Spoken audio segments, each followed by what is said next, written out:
제가 주최 측에 보낸 발표 자료를 가지고 말씀을 드려야 될 것 같습니다. 저한테 주어진 시간이 한 30분인데요. 앞에 10분은 그 안전이라는 게 도대체 뭔가에 대해서 말씀을 드리고요. 두 번째 10분은 그 관심이 많으신 분야죠. 협동 작업 안전에 대한 이슈를 좀 말씀드리고, 세 번째로는 이제 그 응용 사례에 대해서 좀 설명을 드리도록 할게요. 협동 로봇, 협동 작업이라는 얘기를 많이 듣고 계실 텐데요. 이게 굉장히 큰 변화입니다. 로봇을 사용한 지가 한 60년이 넘었는데, 60년이 넘는 동안 그 로봇 산업계에 들이닥친 가장 큰 변화 중에 하나인 것 같아요. 무슨 변화냐면요. 지금까지 로봇을 사용하던 방식은 왼쪽 화면에 보시는 것처럼 로봇의 작업 공간하고 사람의 작업 공간이 물리적으로 원천적으로 분리가 되어 있었어요. 그래서 공간 분리형 사용 방식이었죠. 그래서 사람이 로봇의 작업 공간으로 들어갈 경우에는 이제 이 안전 펜스라는 것에 이제 붙어 있는 문을 열고 들어가잖아요. 그러면은 로봇이 정지를 했어야만 했어요. 그게 이제 법이었어요. 로봇이 정지를 한다는 게 몇 가지 개념이 있는데요. 여기서 말하는 정지는 속도를 0으로 유지하면서 제어를 한다는 개념이 아니라 로봇에 공급되는 전원을 차단한다는 개념이에요. 그러니까 원천적으로 로봇이 잘못 움직일 수 있는 가능성을 차단하는 방식의 정지를 요구하고 있었죠. 근데 이제 2013년도에 화면 오른쪽에 보시는 것 같이 독일의 그 폭스바겐 공장에 저런 로봇이 도입이 됩니다. 펜스가 안 보이죠? 그러니까 로봇의 작업 공간과 사람의 작업 공간이 겹쳐져요. 그러니까 사람과 로봇이 작업 공간을 공유하는 형태의 작업. 이걸 이제 우리가 협동 작업이라고 이름을 붙였습니다. 그래서 이 협동 작업에 쓰이는 로봇을 협동 로봇이라고 부르는데요. 사실 협동 로봇은 특별한 종류의 로봇을 가리키는 건 아니에요. 이게 처음에 등장했을 때, 이게 기존의 아주 큰 형태의 로봇하고는 좀 다른 사람 팔 사이즈하고 비슷한 정도의 새로운 유형의 로봇이다 그래가지고 협동 로봇이라는 이름을 새로 붙여줬는데, 곰곰이 생각해 보니까 이게 로봇의 형태가 중요한 게 아니라 로봇을 어떻게 쓰느냐가 더 중요하더라고요. 그래서 저 사람 팔 크기의 협동 로봇을 펜스 안에 가둬놓고 쓸 수도 있고요. 그리고 왼쪽에 보시는 굉장히 큰 로봇을 펜스 없이 사람과 공간을 공유하면서 쓸 수도 있는 거예요. 그래서 이게 그 로봇의 종류의 문제가 아니라 작업 형태의 문제고, 그 작업에서 필요로 하는 요구 조건들을 잘 만족하느냐 못하느냐의 문제구나라는 걸 사람들이 이제 전문가들은 깨닫기 시작을 합니다. 근데 아직도 시장에서는 협동 로봇이라는 용어가 쓰이고 있죠. 그럼 뭐 어쩔 수 없는 것 같아요. 이렇게 사람들이 인식을 그렇게 하기 시작해서. 그런데 곰곰이 생각해 보시면 그 강연이 끝날 때쯤에서는 이게 협동 로봇이라는 용어가 중요한 게 아니라 협동 작업이라는 용어가 중요한 거구나라고 깨달으실 것 같아요. 이렇게 작업 공간을 공유하는 형태가 도입이 되면서 굉장히 또 큰 변화가 하나 일어나죠. 그게 뭐냐면 모바일 플랫폼 위에다가 이 협동 로봇이라고 불리는 녀석을 붙이자. 그래서 사람들이 작업하는 공간에 막 돌아다니게 하자라는 개념이 한 2020년 즈음에 칼로 매듯이 딱 그런 건 아니지만, 제가 현장에서 경험한 바로는 2020년쯤에 국내외에서 아주 폭발적인 시도가 늘어났습니다. 이름하여 이제 모바일 매니플레이터죠. 산업용 이동 로봇. 이게 고정식 산업용 로봇의 경우보다 훨씬 더 그 투자 대비 그 이익률이 굉장히 큰 형태의 로봇이에요. 근데 얘와 관련된 이슈들이 여러 개가 등장을 해요. 기존의 산업용 로봇이라는 것은 우리나라의 그 안전을 지정하는 굉장히 중요한 법이 이제 산업안전보건법인데, 그 법 안에서는 산업용 로봇을 고정식으로만 한정했었어요. 이게 그러니까 모바일 플랫폼 위에다가 산업용 로봇을 얹게 되니까 이걸 어떻게 봐야 될지에 대한 규제의 공백이 생기게 됩니다. 규제의 공백을 놓고 굉장히 많은 그 논란들이 일어났었는데 대구가 이 관점에서 굉장히 특별한 도시인 게 대구에 이 모바일 매니플레이터 규제자의 특구가 만들어졌죠. 한 4년 됐나요 벌써? 예. 그래서 이 규제 공백이라는 것은 규제가 없기 때문에 불어하는 상황인 거예요. 예. 불어되는 그 용도를 이 제품을 어떻게 잘 쓸 것인가를 실증을 하는 사업이 대구에서 시작이 됩니다. 그래서 대구에서 여러 가지 이 분야의 안전, 실용성 이런 것들을 확보하기 위해서 굉장히 많은 노력을 해주셨고 저도 전문가로서 많이 참여를 했었죠. 이런 공간 공유형 작업 형태가 산업 현장뿐만 아니라 다양한 서비스 영역까지도 퍼져나가고 있고요. 이 추세는 앞으로 계속될 겁니다. 우리가 옛날에 만화에서 꿈꿨던 로봇과 인간이 자유롭게 돌아다니는 그런 로봇 세상이 올 때까지는 계속 투자, 기술 개발이 일어날 거라고 보고 있고요. 그래서 지금 또 대기업들이 속속 뛰어들고 있죠. 언제쯤 그런 세상이 올지 모르겠습니다만 로봇에 요구되는 두 가지 중요한 요구 조건이 있는데 큰 줄거리 하나는 성능이에요. 우리가 원하는 일들을 해내야 되는 거죠. 또 다른 큰 줄거리는 이제 안전입니다. 성능은 있으되 안전이 담보되지 않은 그런 로봇은 제품화가 불가능합니다. 성능, 안전을 다 확보해야 되는데 그러면 성능은 소비자가 요구하니까 그런 거고요. 안전은 왜 확보해야 되나요? 윤리적으로 필요하니까 그것보다도 현실적으로 들여다보면은 법에서 하라니까요. 안 하면 처벌을 받으니까. 근데 어떤 법에 의해서 이 안전이 요구되고 있느냐면요. 앞에서 말씀드렸던 것처럼 산업안전보건법 밑에 있는 여러 가지 시행령, 규칙 이런 것들이 작동을 합니다. 이런 것들을 구체적으로 말씀드리기에 오늘 시간이 너무 부족하고요. 그냥 얼개만 좀 말씀드리면 여기 로봇 제조하시는 분도 계실 수 있고 로봇을 사용하시는 분도 계실 수 있겠지만 이 두 가지 그 그룹에 대해서 적용하는 법이 다릅니다. 근데 로봇을 사용하는 사람들 입장에서는 요게 중요해요. 산업안전보건기준에 관한 규칙 중에 로봇의 사용 중, 구체적으로 말하면 사람 로봇의 운전 중 위험을 방지하는 요구 조건입니다. 이것 때문에 이제 여러 가지 조치들을 취하셔야 돼요. 근데 이게 역사적으로 몇 번 바뀌었어요. 협동 로봇이 시장에 들어온 다음에 바뀌었고 또 여러 가지 시장의 요구 때문에 전자 감응 장치, 물리적인 펜스 말고 센서들을 쓰자라는 쪽으로 갔고요. 이게 그런 기술이 시장에 도입된 건 벌써 얼마 전인데 이게 18년이 돼서야 이제 전자 감응 장치가 펜스를 대체할 수 있다라고 도입됐어요. 하여간 여러 가지 이슈들이 아직 남아 있고요.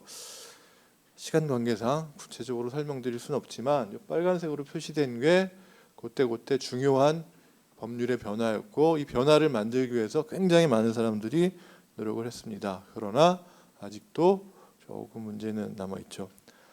근데 그 로봇계에서 일반적으로 그 안전 얘기를 할 때 헷갈려 하시는 부분 중에 하나가 이거예요. 로봇과 로봇 시스템은 엄연히 분리가 됩니다. 로봇은 그냥 이 파란색으로 둘러싸인 거고요. 로봇만으로는 우리에게 유익한 일을 할 수가 없습니다. 사람에게 산업에 유익한 일을 하려면 로봇에 뭔가 도구가 붙어야 돼요. 이 도구가 붙는 순간 뭐라고 불리냐면요, 로봇 시스템이라고 불리는 거예요.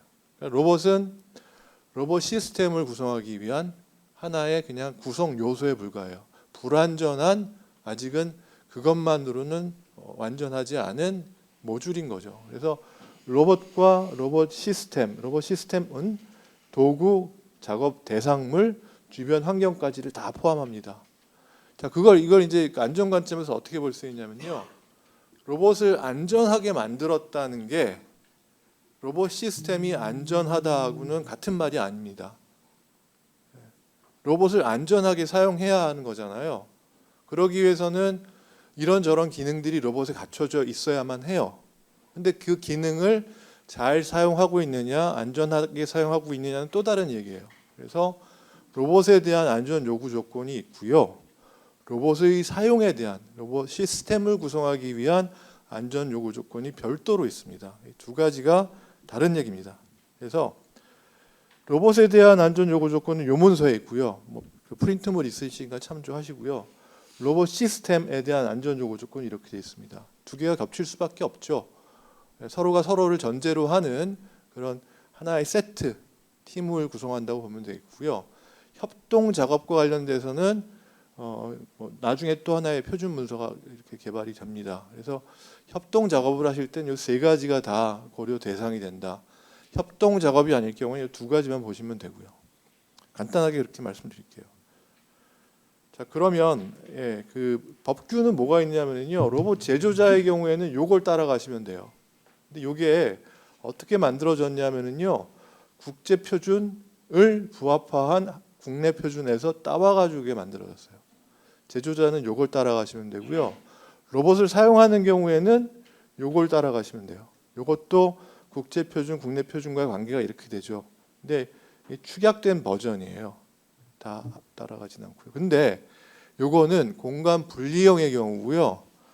공간 공유형, 즉 협동 작업의 경우에는 요게 하나 더 추가가 돼요. 좀 복잡하죠. 시간이 충분하다면 뭐 자세히 말씀드리겠습니다만 어쨌든 이런 얼개를 가지고 국내의 로봇 안전과 관련된 또는 로봇 시스템 안전과 관련된 규제 체계가 돌아가고 있고 관련된 문서들은 이런 것들을 따라가고 있다라고 보시고요. 필요하신 분들은 참조를 하시면 되겠습니다. 그런데 로봇 안전 이건 굉장히 중요한 개념인데요. 로봇 또는 로봇 시스템이 안전하다라는 건 도대체 무슨 말이냐 이거를 아셔야 되는데 국제 표준에는 이렇게 체계가 있어요. 맨 위에 헌법 같은 게 있고요. 그다음에 중간 단계에 뭐 무슨 법률들이 있고 영들이 있고 뭐 이렇다고 보시면 돼요. 안전을 다루는 헌법 같은 문서가 여기에 있는데 기계류의 안전에 대한 얘기예요. 12100이라는 게 여기에 안전이 이렇게 정의되어 있어요. 감내할 수 있는 위험성. 그러니까 위험성이라는 건 뭐냐? 감내할 수 있는 이 뭐냐? 이게 또 쭉 다 정의가 되어 있는데 그걸 따라가기는 시간이 좀 부족하긴 합니다만 최대한 좀 간략하게 말씀을 드리면 이거예요. 위험하다는 건요. 위험성이라는 건 발생 가능한 상해의 심각성과 발생 가능성의 조합이에요. 그러니까 상해가 전제가 돼야 돼요. 상해. 로봇과 로봇이 부딪히면은 이거는 위험성인가요? 이거 안전 이슈인가요? 상해가 전제가 되지 않았어요. 재산상의 손실만 있는 거예요. 그죠? 이건 안전 이슈가 아니죠. 근데 다만 로봇과 로봇이 부딪혀서 그 파편이 튀어가지고 사람에게 상해가 발생할 가능성이 있다? 그러면 이제 안전 이슈가 되는 거예요. 그죠? 그래서 안전은 사람에게 발생, 상해는 사람의 상해예요. 사람의 상해의 심각성, 얼마나 중증이냐, 그리고 얼마나 이게 발생할 가능성이 크냐 작으냐. 이게 그래서 이런 것들을 다 따져봤을 때 위험성이 크냐 작으냐가 결정이 되는 거죠. 근데 얘들 상해의 심각성은 가끔 아주 굉장히 심각한 상해가 발생을 합니다. 이런 스포츠. 근데 발생 빈도가 좀 낮죠. 근데 이런 위험성이 있음에도 불구하고 우리는 이건 우리 사회적으로 감내할 만한 수준의 위험성이라고 판단을 해서 공식 스포츠를 인정을 하는 거잖아요. 그게 바로 이제 어떻게 보면 감내할 수 있는 수준에 대한 사회적 합의인데 로봇 분야에서도 이런 합의를 합니다. 누가 하느냐? 표준을 쓰는 전문가들이 모여서 해요. 어떤 위험성들이 있고 어떻게 하면 다치고 그걸 어떻게 하면 낮추고 이런 것들을 하는 거죠. 여기서도 위험성을 낮추기 위해서 어떤 일들을 하죠? 글러브를 좀 두껍게 만들다거나 헬멧을 씌운다거나 패드를 채운다거나 이게 다 뭐냐면요. 위험성 감소 조치예요. 위험성 감소 조치를 계속 하다가 야 이렇게 하다가는 시합 못해, 못 뛰어, 경기가 재미없어 뭐 이런 걸 컴프로마이즈를 하죠. 그래가지고 이 정도면 감내할 만해 하면 이제 안전해 하고 이제 경기를 하는 겁니다. 로봇 쪽에서도 그런 일들이 벌어지는데요. 그걸 좀 구체적으로 말씀드리면 위험원이 있어요. 날카로운 형상, 무거운 물체, 빨리 움직이는 물체, 뭐 열 이런 것들이 위험원이고 위험원에 사람이 노출되는 사람을 전제로 합니다. 사람이 노출되는 상황. 그랬을 때 얼마만큼의 상해가 발생하느냐? 야 이걸 따져보니까 위험성이 커, 작아. 그러면 어떻게 해요? 위험성을 낮추는 패드를 씌운다든지 안전 펜스를 친다든지 센서를 한다든지 속도 감지하는 모니터링을 한다든지 위험성 감소 조치들이에요. 다 이런 게. 그런데 그 위험성 감소 조치들 종류가 굉장히 많습니다. 시간 관계상 뭐 스킵할 수밖에 없는데요. 제가 이 슬라이드를 한 2시간 정도 얘기하는 슬라이드 자료예요. 그 정도 컨셉인데 그냥 기본 개념만 말씀드리면, 그래서 위험성을 감소하는 조치들, 그런 펑션들을 우리가 뭐라고 부르냐면요, 세이프티 펑션이라고 불러요. 위험성 감소에 기여하는 펑션들. 얘네들이 기대되는 대로, 설계된 대로 작동을 안 하면 위험성이 훅 올라가는 거예요, 다시. 그러면 이제 사고가 발생하는 거죠. 그래서 세이프티 펑션은 신뢰성이 굉장히 중요해요. 신뢰성은 어떻게 계산하느냐? 다 이제 문서화되어 있죠. 그래서 이 세이프티 펑션이 고장이 날 확률이 얼마가 되는지를 다 계산할 수 있어요. 이게 표준도 있어요. 그걸 따져가지고 신뢰성의 등급을 A등급, B등급, E등급 나누고요. 항공기, 철도 쪽은 이 정도의 신뢰성을 요구하고, 현재 버전의 로봇은 D등급을 요구합니다. 로봇과 로봇 시스템은. 근데 이게 개정이 되고 있어서 내년에 나오는 문서를 보시면 이게 조금 다양화됩니다. 예, 염두에 두시고요. 근데 이제 신뢰성을 확보하는 방법이 한 가지만 있는 게 아니라 듀얼 채널을 구성하기도 해요. 이렇게. 그래서 동일한 기능을 수행하는 케이블이 2개가 있다라고 보시면 돼요. 그래서 한쪽에서 페일이 나더라도 다른 쪽으로는 그 일이 수행되니까 신뢰성이 좀 높아지죠. 가격이 비싸지죠.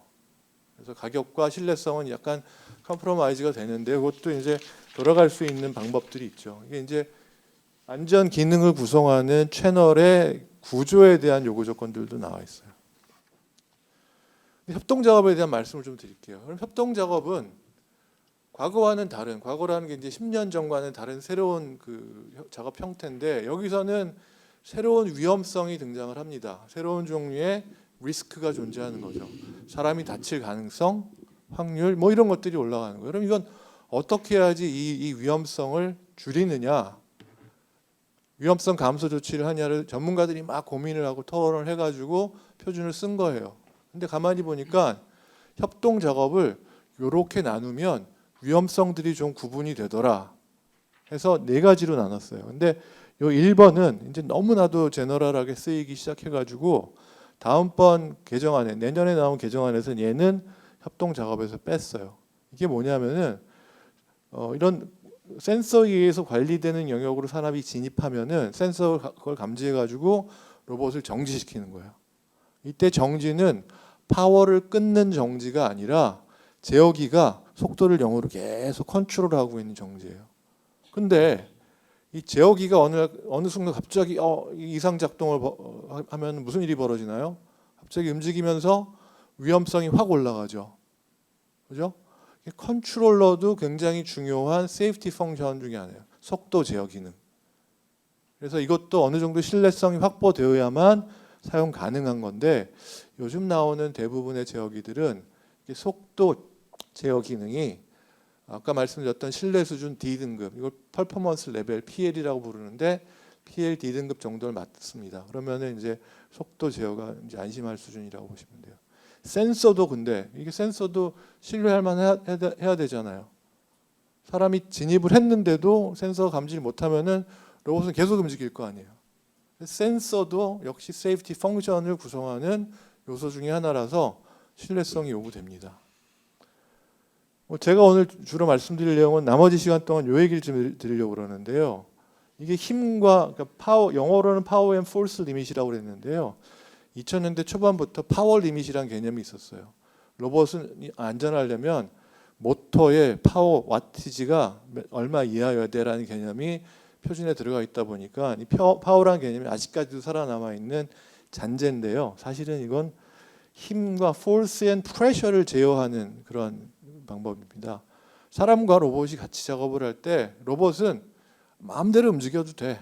빨리 움직여도 되고 늦게 움직여도 되는데, 다만 사람하고 부딪혔을 때, 로봇이 움직이다가 사람하고 부딪혔을 때 사람에게 전달하는 힘과 압력이 일정 수준 이하라면 상해가 발생 안 한다고 판단이 되는 거예요. 그러면 안전해 라고 한 거예요. 위험성이 낮아, 감내할 만한 수준의 위험성이야 라는 게 인정되는 거예요. 그러면 어느 정도의 힘과 압력이 제한되는 거냐, 이걸 다 조사했어요. 그래서 이렇게 시험을 다 했고요. 독일에서 시험을 했고 제 연구실에서도 실험을 했습니다. 그래서 신체 부위별로 힘은 이 정도, 압력은 이 정도면 안전해 라는 기준이 나와 있고요. 이 로봇을 센서 없이 마음대로 스탑 안 시키고 움직이는 경우에는 힘과 압력이 이 정도보다 낮다는 걸 증명하기만 하면 돼요. 근데 어떻게 증명하죠? 우리 연구실, 독일에서 한 거고 우리 연구실에서 한 거고요. 실험을 다 했어요. 때려보면 되죠. 때려보면 되는데, 근데 이 학생은 그 당시 박사과정 학생이었는데 제가 시킨 건 아니고요. 자기가 때려보더니 이 정도면 좀 안전한 것 같아요. 안 아파요. 막 이러더라고요. 이 친구가 나중에 이쪽으로 창업을 합니다. 로봇 안전 평가 회사를 차려요. 근데 그 얘기는 뒤에 말씀드리겠고, 때려보면 돼요. 사람하고 비슷한 질량과 뭐 강성, 뭐 특성을 갖는 이런 장비를 우리가 만들었고요. 여기에 대해서 때려봤어요. 그랬더니 힘과 압력이 이거보다 작아. 근데 여기 압력이 굉장히 중요한 이슈인데, 압력은 형상의 디펜던트가 커요. 똑같은 힘이라도 뾰족한 물체로 부딪히게 되면 압력이 확 증가하면서 뚫고 들어가거든요. 그래서 어떤 형상 부위를 부딪히느냐가 되게 중요하고, 이게 압력은 측정하기가 굉장히 까다로워요. 근데 우리 실험실에서 굉장히 고생을 했고 몇 년 동안 잘 측정할 수 있는 방법을 개발했고, 어쨌든 뭐 이렇게 해가지고 평가를 했어요. 이런 장비도 만들었죠. 우리가 뭐 그 국제 표준에 이제 들어가 있는 이런 개념들을 실현해서 장비를 만들었고, 이걸 저희 실험실에서 여러 군데 이제 팔기도 했습니다. 우리나라에서는 이런 장비를 만들어서 팔았던 게 저희가 최초였고, 지금도 이런 걸 쓰고 있을 거예요. 그래서 협동 로봇 시스템 현장에다 가서 이제 측정해봤어요. 이게 머리를 부딪혔을 때 어떻게 되나, 힘과 압력이 어떻게 되지 재봤어요. 이제 안전해. 근데 여기서만 문제야? 여기선 이쪽은 이렇게 부딪히면 저렇게 부딪히면 이걸 다 재려니까 한 일주일은 걸리겠더라고요. 네. 어느 위치가 제일 위험하지? 근데 이 주변을 보시면 여기는 아예 이 측정 장비를 설치할 수조차 없어요. 그리고 수직 방향으로 움직이는 거는 이게 슬라이딩 모션이 안 되잖아요. 중력 때문에. 자유로운 움직임이 안 일어나요. 그러니까 저희가 몇 년 이거 가지고 고생을 하면서 결국 깨달은 건 이건 아닌 것 같다. 한두 군데서 측정하는 건 가능한데 이 로봇 모션이 전체 영역에서 어느 방향으로 부딪혀도 다 안전한지를 평가하는 거는 이거는 불가능에 가까울 수도 있다. 뭐 여기에 이제 온라인 문제 뭐 이런 거 뭐 말씀드리면 하나 없는데요. 어쨌든 언제 제일 위험하냐? 여기냐. 이걸 하다가 보니까 저희가 이건 안 되겠다. 충돌 모델을 만들자. 우리가 알고 있는 로봇공학과 관련된 충돌과 관련된 여러 가지 역학, 이론, 그다음에 생체학과 관련된 지식들을 다 동원해서 충돌 모델을 만들고 그거 가지고 한번 해보자. 그래서 저희가 경위의료원하고 여러 가지 실험도 하고 실제 사람 가지고도 하고 여러 가지 생체 조직 가지고도 실험을 해서 만들었어요. 그래서 실험 데이터하고 저희가 만든 모델 데이터하고 쭉 비교해봤더니 거의 비슷해요. 여기 약간의 오차는요, 내가 센서를 어떻게 튜닝하느냐에 따라서, 그리고 온라인이 정확히 90도냐 89도냐에 따라서도 발생할 수 있는 오차 정도밖에 안 되더라고요. 그래서 이거는 대체 가능하겠다. 그래서 계속 한 5, 6년 동안 저희가 업그레이드를 합니다. 그래서 어떻게 하냐면요, 아까 측정했던 그 시험 그 현장이에요. 거기다가 저희가 이제 어플라이를 했어요. 어플라이 해가지고 재봤더니 이게 동영상을 좀 보여드리려고 했는데 여기서는 안 돌아가네요. 이게 측정한 거하고 거의 같은 값이 나왔습니다. 그래서 얘는 한 점에서가 아니라 얘가 움직이는 모든 영역에서 ISO에 있는 기준치를 넘느냐 안 넘느냐가 다 계산이 되더라고요. 그래서 이걸 넘으면은, 이게 더 좋은 점은 뭐냐면요, 이걸 넘으면 속도를 얼마나 줄여야 되는지가 나와요. 그러니까 기준치를 넘는다는 건 속도를 줄여야 된다라는 거잖아요. 근데 여기서 제일 중요한 질문은 당연히 이제 천천히 움직이면 힘과 압력이 적으니까. 근데 현실적인 굉장히 중요한 질문은 얼마나 줄여야 돼요. 무작정 줄이면 생산성이 훅 떨어지니까. 그럼 그 얼마나 줄여야 될지를 계산하기 위해서는, 아니면 측정하기 위해서는 뭐 시간이 많이 걸릴 수 있는데, 이 모델 같은 경우에는 이 경우에는 속도를 15% 줄이면 된다라는 게 나오고요. 여기서는 속도를 얼마나 더 늘려도 안전하다라는 게 나와요. 그래서 요거를 느리고 줄여서 생산성에 낭비 없이 생산성을 저해하지 않고 안전을 확보할 수 있는 그런 도구가 갖춰진 거죠. 이걸 개념적으로 말씀드리면 위험성을 저희가 정량화한 거예요. 그래서 계산할 수 있도록 만든 거죠. 그래서 그걸 어디에다 도입했냐면은 이건 성수동, 서울 성수동의 무인 아이스크림 판매 로봇인데 이것을 저희가 실험 안 하고요. 저희가 계산한 거 가지고 한국로봇산업진흥원에서 인증을 해줬어요. 아, 실험 데이터 말고 이 시뮬레이션, 충돌 모델 해석 데이터만으로도 정확성이 인정된다라고. 왜 그랬냐면은 진흥원이 저희하고 이 과제를 계속 같이 했었거든요. 개발 과제를 하고 별도로 이 안전성, 그 정확성도 평가를 스스로 하셨고, 그래서 실험으로는 어렵다는 걸 이해했고, 이걸 이제 그래서 시뮬레이션 결과만 가지고 이렇게 인증을 줬고요. 아까 자기 머리 때려봤던 그 학생은 그 이 모델을 개발했던 주요 연구자였어요. 그래서 그 이 모델을 들고 나가서 이 회사를 차려가지고 지금 안전성 평가하고 안전 제어를 하는 그런 컨설팅, 그다음에 서비스를 하고 있는 회사를 운영하고 있죠. 이거는 이제 뭐 그 툴을 이용해서 협동 작업하는 공간의 안전성을 이렇게 국제 표준하고 맞춰서 평가를 하는 사례고요. 이런 것들을 또 여러 군데다 적용을 하고 있는데 이제 뭐 모바일 매니플레이터, 이건 대구에 있는 모바일 매니플레이터 실증 사업 단지의 사례예요. 이것도 저희가 평가를 해줬어요. 이게 모바일 매니플레이터의 경우에는요, 실험이라는 게 훨씬 더 복잡하고 어렵습니다. 이걸 어딜 다 쫓아다니면서 재겠어요. 이게 현실적인 대안이 아니더라고요. 그래서 이렇게 했고요. 이걸 인정받아서 또 인증을 받았죠. 여기서도 문제는 이게 로봇이 어떤 도구를 달고 어떤 움직임을 하느냐가 굉장히 안전성에 영향을 미치는 요소가 커요. 그런 것도 평가할 수 있었어요.